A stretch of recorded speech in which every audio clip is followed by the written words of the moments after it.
শেখ হাসিনার একটি সাম্প্রতিক মন্তব্য নিয়ে যে বাংলাদেশের পুলিশ নাকি এখন আমেরিকান স্টাইলে আন্দোলন দমানোর ব্যবস্থা নিতে পারে। এ ধরনের কথা তিনি বলেছেন। আবার তিনি এটাও বলেছেন যে তিনি যদি ক্ষমতায় না থাকেন তাহলে দেশকে চালাবে। এ ধরনের একটি প্রশ্নও কিন্তু তিনি ছুড়ে দিয়েছেন। তো যেটা প্রশ্ন হচ্ছে যে আসলে তার মনে কেন এ ধরনের একটা চিন্তা বারেবার উকি দিচ্ছে যে তিনি ক্ষমতায় থাকবেন না বা তিনি ক্ষমতায় না থাকলে দেশ কে চালাবে? এ ধরনের প্রসঙ্গ তিনি নিজে থেকেই বারেবার অবতারণা করছেন। আবার তার সাথে তিনি আবার জুড়ে দিচ্ছেন যে তিনি আমেরিকান স্টাইলে আন্দোলন দমন করবেন। অথচ আমেরিকান স্টাইলটা যে কি এটাই তো তিনি জানেন কিনা সেটা নিয়েও কিন্তু আমাদের মনে প্রশ্ন আছে। তো চলুন আমরা একটু সেই ভিডিও ক্লিপটি একটু দেখে নেই। তারপর আমরা আলোচনায় ফিরে আসছি। তো সেখানে আমার প্রশ্নটা হচ্ছে যে ঠিক আছে তারা আমাকে উৎখাত করবে, পরবর্তীতে কে আসবে তাহলে? সেটাকে ঠিক করতে পেরেছে? সেটাই তো আমার প্রশ্ন। কারা আসবে, কে আসবে ক্ষমতায়, কে দেশের জন্য কাজ করবে, কাকে তারা আনতে চায়? সেটা কিন্তু স্পষ্ট না। আর সেটা স্পষ্ট না বলেই তারা কিন্তু কেউই জনগণের কোনো সাড়া পাচ্ছে না। হ্যাঁ, আন্দোলন করে যাচ্ছে, কেউ সেই ডিজিটাল বাংলাদেশের বদৌলতে প্রতিদিন অনলাইনে আন্দোলন সংগ্রাম করেই যাচ্ছে, নির্দেশ দিয়েই যাচ্ছে। তো সেখানে তো প্রশ্ন আছে। এখন যারা আন্দোলন করে করুক, সেটা তো আমরা তো বাধা দিচ্ছি না। অবশ্য আমার মনে হয় আমাদের একটু নতুন পথ নিয়ে নেওয়ার একটা সম্ভাবনা দেখা দিয়েছে যে আমরা যদি আমেরিকার স্টাইলে আন্দোলন বা আমাদের পুলিশকে যদি বলে দিই যে আমেরিকা পুলিশ যেভাবে মানে আন্দোলন থামায় সেটা অনুসরণ করতে পারে, সেটা করতে পারি। আমার মনে হয় পুলিশ এখন আমেরিকান পুলিশদের অনুসরণ করতে পারে, আমাদের পুলিশ। কারণ আমরা তো ধৈর্য ধরতে বলেছিলাম সেই 28 অক্টোবরের কথা মনে আছে 2023 সালের।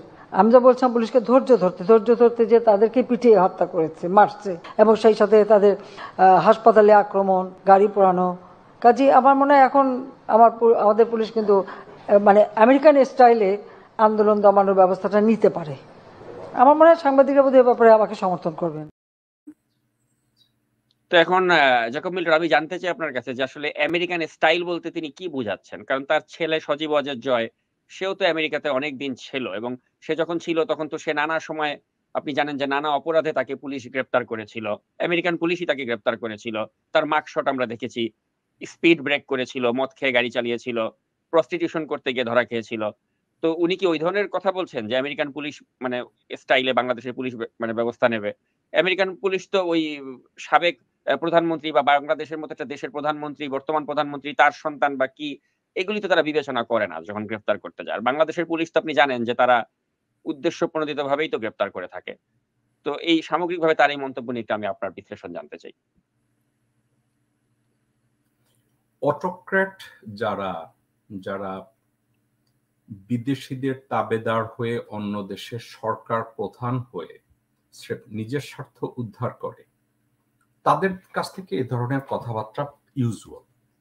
এখন কথা হচ্ছে এই কথাগুলোকে হাইলাইট করছে কারা, এই কথাগুলোকে মার্কেটিং কারা করছে? বাংলাদেশের সাংবাদিক নামক পাঁচাটা সামাজিক প্রস্টিটিউট যারা আছে, সোশ্যাল প্রস্টিটিউট, যারা ইন্ডিভিজুয়াল বেনিফিটের জন্য সাংবাদিকতা করে, ইন্ডিভিজুয়াল বেনিফিটের জন্য রাজনীতি করে, ইন্ডিভিজুয়াল বেনিফিটের জন্য হিউম্যান রাইটসের অ্যাক্টিভিস্ট হিসাবে নিজেদেরকে জাহির করে, সামাজিক প্রস্টিটিউট হয়েও রাজনৈতিক নেতা, রাজনৈতিক কর্মী হিসাবে নিজেদেরকে পরিচয় দেয়। এই লোকগুলোর তারা মেইন অবজেক্টর থেকে, অর্থাৎ মূল বিষয় থেকে তারা সরে গিয়ে বিভিন্নভাবে বিভিন্ন প্রসঙ্গে তারা কথাবার্তা বলে, এবং কথাবার্তাগুলো বলার জন্য তারা কি করে, লোকজন জড়ো করে। এখন নারায়ণচন্দ্র পালের বংশধর হাসিনা শেখ কাউকে, জনগণকে তো আর সে পায় না, কারণ জনগণ যদি তাকে হাতের নাগালে পায় কোনো সময়, আর সে যদি গণভবনে না থাকে, এই বেটির হাড় মাংস চামড়া আলাদা করে ফেলবে, তোকে তাকে স্ট্যাম্পিট করবে, পাড়ায় মেরা ফেলাইবে বেটিরে। এখন কথাটা হচ্ছে এই কথাগুলোকে আমরা মার্কেটিং করি অনলাইনে, আমি মার্কেটিং করি, আমার ভাই সাকিব মার্কেটিং করে, আমার ভাই টিটো মার্কেটিং করে, এবং অনলাইনে বহু লোকজন এই বেটির কথাবার্তাগুলোকে আমরা অনেক সময় মার্কেটিং করি। এখন এই কথাটাকে যদি শাব্দিক অর্থে, বাস্তব অর্থে, শিক্ষার আলোকে অথবা প্র্যাগমেটিক ওয়েতে আমি যদি এটাকে নিয়ে মন্তব্য করতে চাই, একটা জিনিস আপনি দেখেন, আজকের এই বেটি বলছে যে বাংলাদেশ কে চালাবে, আমার এই প্রশ্ন। অর্থাৎ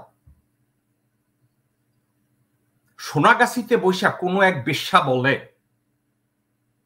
যে সোনাগাছির নেতৃত্ব কে দিবে।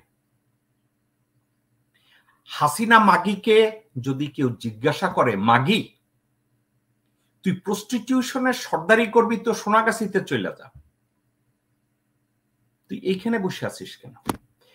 কারণ সোনাগাছির নেতৃত্ব দেওয়ার জন্য এক বেশ্যা আর এক বেশ্যায় চুলাচুলি করুক, আমার কিছু আসে যায় না, কিন্তু বাংলাদেশ তো কোনো প্রস্টিটিউশন না, বাংলাদেশ তো একটা স্বাধীন সার্বভৌম দেশ। একটা জিনিস আমাদের বাংলাদেশি লোকজন এবং বিজ্ঞ শিক্ষিত লোকজন এরা কিন্তু একটা জায়গায় ভুল করছে, সবাই, আমি আপনি আমরা সবাই ভুল করছি।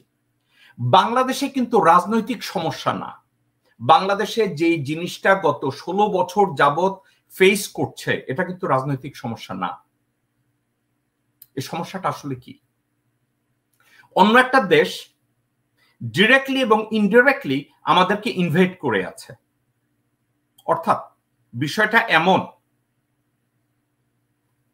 কোন একটা পরিবারের কর্তাকে বাইরে রেখে অন্য একটা লোক এসে ওই পরিবারের গৃহবধূর সাথে সেক্স করতেছে, বাচ্চা পয়দা করতেছে ইলিগালি, কিন্তু কেউ কিছু বলছে না।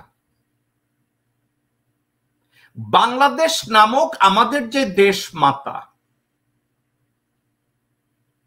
এর সন্তান 17 কোটি বাংলাদেশ। এখন আমাদের সমস্যা কিন্তু একটা কথা, রাজনৈতিক না, রাজনৈতিক প্রবলেমটা আমাদের দ্বিতীয়। এখন এটা বলতে পারি আমাদের অনভিজ্ঞ, অশিক্ষিত, অদূরদর্শী রাজনীতিবিদদেরকে পরিবারতান্ত্রিক রাজনীতির মধ্য দিয়ে কোনো একটা জায়গায় বসিয়ে আমাদের দেশটাকে ইনডিরেক্টলি অন্য একটা দেশ নিয়ন্ত্রণ করছে। এখন আমাদের যত আন্দোলন, আমরা আন্দোলন করছি কাকে? হাসিনা শেখকে সরাতে হবে। আমরা আন্দোলন করছি হাসিনা শেখ, আওয়ামী লীগকে ক্ষমতা থেকে সরাতে হবে। আমরা গণতন্ত্রের জন্য আন্দোলন করছি। কিন্তু আমরা কি আসলে এই মুহূর্তে যেই আন্দোলনটা করছি, এই আন্দোলনটা কি গণতন্ত্রের জন্য আন্দোলন হওয়া উচিত, নাকি ভারতীয় ইনভেশনকে আমাদের চ্যালেঞ্জ করা উচিত? সাকিব, এই বিষয়টাকে আমি যেভাবে দেখি, কেউ বলবে আমি জেকব মিল্টনের সাথে একমত না, আমি যারা বলবে আমার সাথে একমত না, আমি রাজনৈতিক ডায়ালগের স্বার্থে, রাজনৈতিক ডিবেটের স্বার্থে যদি তাদেরকে বলি যে বাংলাদেশে আসলে কি আমরা গণতন্ত্র নাই, গণতন্ত্র উদ্ধারের জন্য চেষ্টা করছি, নাকি ভারতের ইনভেশন থেকে বাংলাদেশকে রক্ষা করার চেষ্টা করছি, এবং এই অ্যাটমসফিয়ারটা তৈরি করেছে ভারত, যাতে আমরা গণতন্ত্র উদ্ধার নিয়ে আমরা চিল্লাইতে থাকি, মধ্যে থেকে ভারত যেভাবে আমাদের উপরে ইনভেশনটা যেভাবে ইম্পোজ করবে। আমার কাছে কে যেন বলেছে, কাশ্মীরে যেভাবে আর্টিকেল 370 ইম্পোজ করা হয়েছে, বাংলাদেশে আর্টিকেল 370 ইম্পোজ করার জন্য তাদের সবকিছু রেডি। এখন আমি আর আপনি অথবা বাংলাদেশের জনগণ অথবা রাজনৈতিক দলগুলো এবং জনগোষ্ঠী, আমি যতই আপনাদেরকে বলি যে আমাদের জাতীয় পরিচয় as a Bangladeshi, as a independent nation, আমরা ধীরে ধীরে ওই জায়গাটা থেকে আমরা অনেক দূরে চলে এসেছি। চলে আসায় কি হয়েছে, আমরা এখনো গণতন্ত্রের জন্য আন্দোলন করি, আর ওইদিকে ভারত সরকার হাসিনাকে দিয়ে আমেরিকার জাতীয় প্রতিরক্ষা উপদেষ্টার সাথে মিটিং করে হাসিনাকে দিয়ে তারা যে কাজগুলো করানোর এটা করে দেয়। বাংলাদেশের ভাই বোনেরা, আপনারা কি জানেন রূপপুর পারমাণবিক বিদ্যুৎ কেন্দ্রের কাজ শুরু করার আগে হাসিনা শেখ ভারতকে প্রত্যক্ষ এবং পরোক্ষ অথরিটি দিয়ে দিছে যে এই প্রজেক্টের যে কোনো সাবজেক্টে ইন্ডিয়া ইন্টারভিন করতে পারবে এই প্রজেক্টের যে কোনো ইস্যুতে ইন্ডিয়া সুপারভাইজ করবে এবং বাংলাদেশকে যতই যে সুপারভাইজ করবে এই জন্য তাদেরকে আবার পয়সাও দিতে হবে। কাগজে পত্রে তারা বলছে ইন্দো রাশা তাদের থার্ড প্রজেক্ট হলো রূপপুর পারমাণবিক বিদ্যুৎ কেন্দ্র, কিন্তু হাসিনাকে দিয়ে ভারত এই কাজগুলো করায় নিতেছে। এখন আমরা সবাই গণতন্ত্রের আন্দোলন করছি, কিন্তু ভারত কি করছে? প্রত্যক্ষ এবং পরোক্ষভাবে টোটাল বাংলাদেশটাকে ইনভেট করে আছে এবং তাদের লোকজন দিয়ে বাংলাদেশের প্রতিরক্ষা, বিদেশ নীতি, অর্থনীতি সবকিছু, পার্লামেন্ট সবকিছু নিয়ন্ত্রণ করছে। আমি সাকিব দুইজনে মিলে আমরা টকশো করছি, আমরা বলি বাংলাদেশের প্রত্যক্ষ নির্বাচন দিতে হবে, অথচ নির্বাচন বা গণতন্ত্র is become secondary at this time. আমাদের মেইন সমস্যা আমাদের রাষ্ট্রীয় অস্তিত্ব, এবং রাষ্ট্রীয় অস্তিত্বের জন্য গণতন্ত্র অথবা ডেমোক্রেসি অথবা একটা ইলেকশন এ পার্টিকল। বাট এই মুহূর্তে পাকিস্তানের সাথে, পশ্চিম পাকিস্তানিদের সাথে যেই যুদ্ধটা তৈরি করা হয়েছিল তার চেয়েও এখন খারাপ অবস্থা বাংলাদেশিদের। যেই প্রেক্ষাপটে বাংলাদেশিদেরকে লবণ এবং মরিচ পাছায় ঢুকাইয়া দিয়া নিজের স্বার্থের কথা চিন্তা না করে, দূরদর্শিতা না দেখিয়ে পাকিস্তানের বিরুদ্ধে যুদ্ধ তৈরি করা হলো। আমাদেরকে পাকিস্তানে এই অধিকার দেয় না, আমাদেরকে জব দেয় না, আমাদেরকে এইটা করে না, আমাদেরকে ওইটা করে না। পাকিস্তানিদের সাথে আমাদের যুদ্ধ বাজাইতে হইব, পাকিস্তানিদের সাথে যুদ্ধ বাজাই আমাদেরকে স্বাধীন করতে হইব। আমি একটা কথা বলি, মহিলারা বিয়ে করে, বিয়ে করার পরে শ্বশুর বাড়িতে যায়, তারপরে শাশুড়ির বদনাম, শ্বশুরের বদনাম, দেবরের বদনাম, স্বামীর বদনাম, সব বদনাম করা হয়। বদনাম করার পরে যখন এই সম্পর্কটা খুব খারাপ অবস্থায় যায়, প্রতিবেশীরা, দুই চারজন বন্ধু বান্ধবরা ওই গৃহবধূকে পরামর্শ দেয়, বাপের বাড়ি চইল্লায়, দরকার নাই। আবার চাস্তো বোন, খালাতো বোন, আত্মীয় স্বজনরা বলে, আরে তুই চইল্লায়, তোরে আমরা টেক কেয়ার করবো, স্বামীর উপরে নির্ভর করার দরকার নেই। বেকুব মহিলাটা যখন স্বামীর বাড়ি ছাইরা বাপের বাড়িতে যায়, তখন সে ওই বাড়ির আর মেয়ে থাকে না, সে হয় কাজের বেটি। আমাদের বাংলাদেশ 1971 সালে যে যুদ্ধ করে আপনারা মুক্তিযোদ্ধা খেতাব নিয়েছেন, আপনারা এখন বেয়ারা বল। ভারতের প্রতিরক্ষা মন্ত্রণালয়ের ব্রিফিং এ একথা লেখা আছে, আপনারা যারা বীর উত্তম, বীর বিক্রম দাবি করেন, আপনারা নাকি চেটের বাল ছিলেন, আপনারা নাকি চা বানায় খাওয়াইছেন, আপনারা নাকি বাল ছিঁড়েছেন। বাংলাদেশি ভাই বোনের একটা উদাহরণ আপনাদেরকে না দিলেই না। এই যে রূপপুর পারমাণবিক বিদ্যুৎ কেন্দ্র নিয়ে আমি আপনাদেরকে একটা কথা বলেছি, আপনারা কিছুদিন আগে শুনেছেন মার্চ মাসে বাংলাদেশের এমভি আব্দুল্লাহ নামক একটা কার্গো শিপ ইন্ডিয়ান ওশেনে সোমালি পাইরেটদের দ্বারা, পাইরেট বলে যারা জলদস্যু তাদেরকে, ওখানে তাদের দ্বারা এই কার্গোটা হাইজ্যাক করা হয়েছে এবং হাইজ্যাক করার পরে ওখানে মুক্তিপণ দাবি করা হয়েছে। এবং মুক্তিপণ দাবি করার পরে রিসেন্টলি আমি শুনেছি বাংলাদেশ থেকে ওই কার্গোর লোকজনরা, মালিকার ওখানে লোকজনরা কয়েক মিলিয়ন ডলার দিয়ে ওই জাহাজটাকে ওখান থেকে মুক্ত করেছে।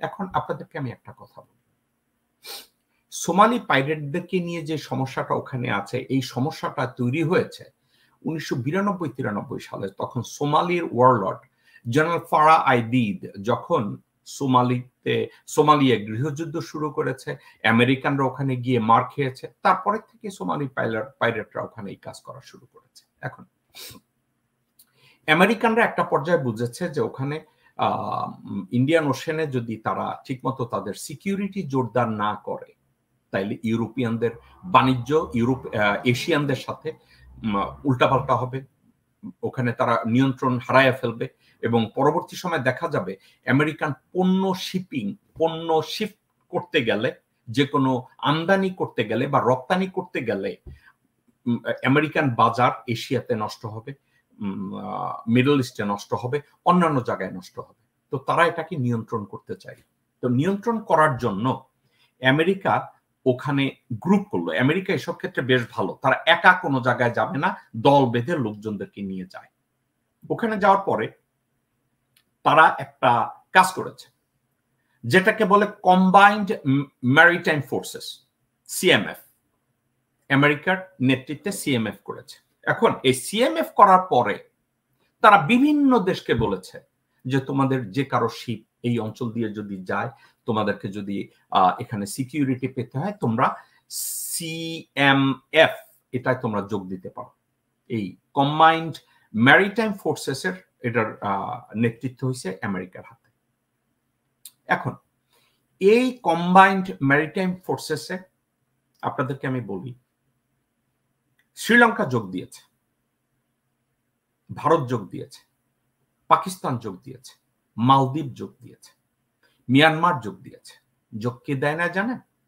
বাংলাদেশ। কেন যোগ দেয় না আপনারা এটা কি জানেন? বাংলাদেশের প্রতিরক্ষা এবং পররাষ্ট্র এই দুইটার উপরে বাংলাদেশের কোনো নিয়ন্ত্রণ নাই। ইন্ডিয়া যে সিদ্ধান্ত নাই, ওই সিদ্ধান্তটা বাংলাদেশের সিদ্ধান্ত। তারা কি করে জানেন? ইন্ডিয়া বাংলাদেশিদের, বাংলাদেশ নেভাল ফোর্সকে তারা এইখানে ওইখানে পাঠায় ইন্টারনাল কোন ট্রেনিং এর জন্য, ইন্টারনাল কথাবার্তা বলার জন্য, কিন্তু আন্তর্জাতিকভাবে আমেরিকা বা ইউরোপিয়ানদের নেতৃত্বাধীন কোন ফোর্সে বাংলাদেশকে যোগ দিতে দেয়া হচ্ছে না। যখন যোগ দিতে দেয়া হচ্ছে না, এর অর্থ কি জানেন? বাংলাদেশকে এসব ক্ষেত্রে আন্তর্জাতিক এই এন্টিটি গুলোয়, অর্থাৎ যেই স্ট্রাকচারটা তৈরি করা হয়, আমি জানি না এটা সঠিক বাংলা কি, এই যে একটা ম্যারিটাইম ফোর্স করছে, একটা গ্রুপ তৈরি করছে, যে এই গ্রুপ দিয়ে তারা পাইরেটদের অর্থাৎ জলদস্যু যারা আছে তাদেরকে প্রতিহত করা হবে। তো এদের মাধ্যমে এই কাজগুলো তারা করবে। এখন ওখানে তারা দেয় না। আমি আপনাদেরকে যেটা বললাম সেখানে তাদেরকে যোগ দিতে দেওয়া হয় না। আরো একটা জিনিসের বাংলাদেশকে যোগ দিতে দেওয়া হয় না, সেটা হইতেছে US acquisition and cross serving agreement, যেটাকে বলে এসিএসএ। এটাই আসলে তারা কি করতেছে, logistics and general security of military information agreement, যেটাকে সংক্ষেপে বলে GSOMIA, to advance its enduring security and defence.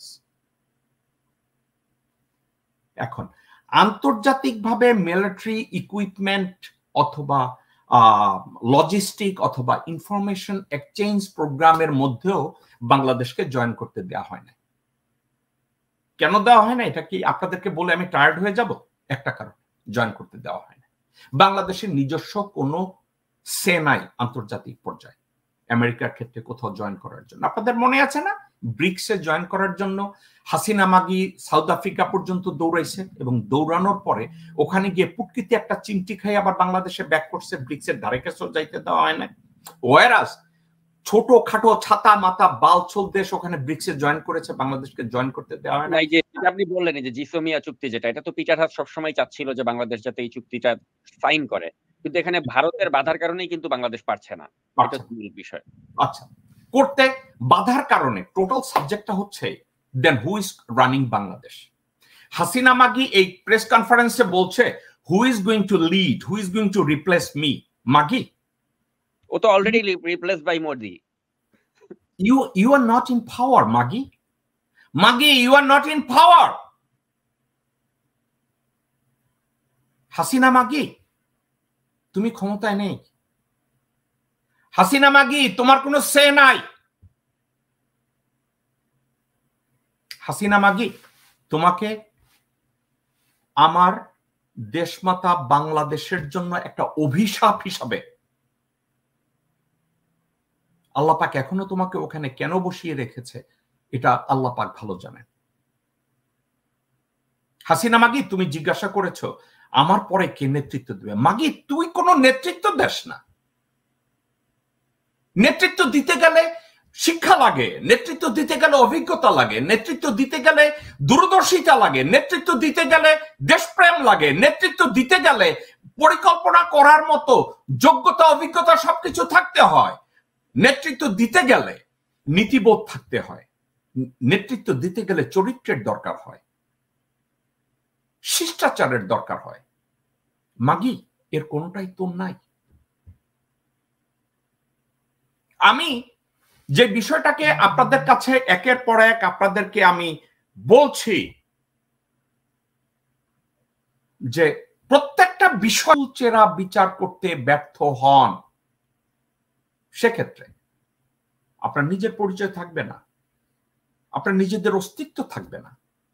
আজকের এই বিষয়টা নিয়ে সাকিব শো শুরু করার আগেই বলছে আমরা অনেকগুলো বিষয়ে কথা বলবো, কিন্তু আমি আপনাদেরকে চোখে আঙ্গুল দিয়ে বোঝাতে চাচ্ছি আপনার দেশ বাংলাদেশ এবং আমরা বাংলাদেশ স্বাধীনতা চেতনা আপনাদেরকে বলছি আপনাদের ওই বাল নামক স্বাধীনতাটা নাই, ওই বাল নামক সার্বভৌমত্বটা নাই, ওই বাল নামক অস্তিত্বটা আপনাদের নাই, ওই বাল নামক পরিচয়টা আপনাদের নাই। আমি আপনাদেরকে বোঝাতে চাচ্ছি।